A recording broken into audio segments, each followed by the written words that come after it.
Well, diplomats from the group of 7 nations are meeting in Germany to address a series of global issues. Among them is Giorgia Meloni, the new far-right Prime Minister of Italy. Meloni has previously declared the good times are over for the EU, and she'll now be trying to win over some of the very people she criticized. Let's cross to our correspondent in Rome, Seema Gupta. So, Seema, what kind of political line will Meloni be walking during this meeting over the next couple of days? Well, this will really be her international debut, if you like, deciding to travel to Brussels. The very first foreign trip she's making is there. And so some have said that this is really a goodwill gesture, if you like. Now, it's a far cry from her Eurosceptic past, if you like. But clearly she wants to extend a more moderate, reliable partner of the European Union. That's the message she wants to bring across. It'll be interesting to see when she meets all those EU chiefs on hand.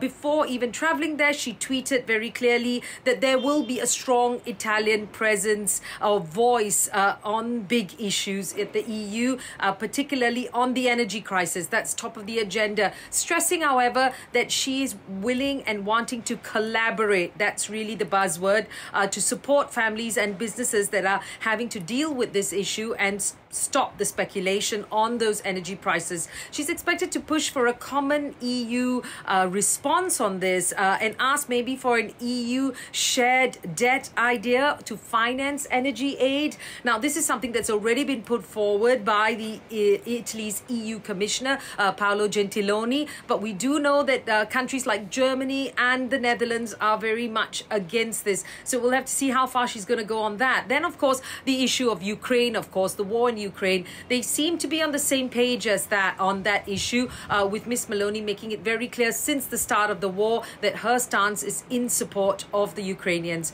And then, of course, fiscal issues. Italy's budget.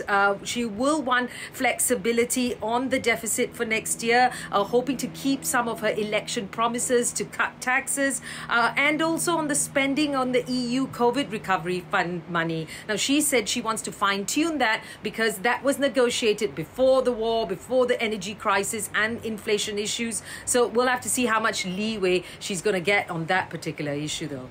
Well, so yeah, a lot on the agenda there. What about the issue of immigration? Seema, she obviously has some very strong, some would say, extreme views on that. Are we expecting this to come up at the meeting as well?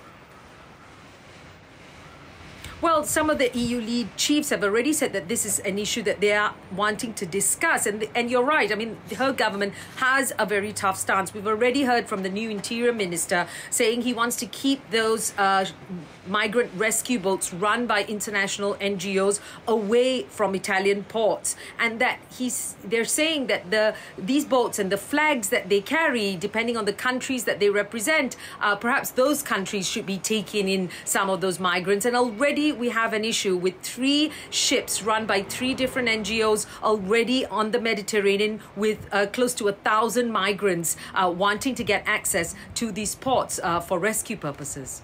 Okay, we'll leave it there. Our correspondent in Rome, Seema Gupta. Seema, thanks as always.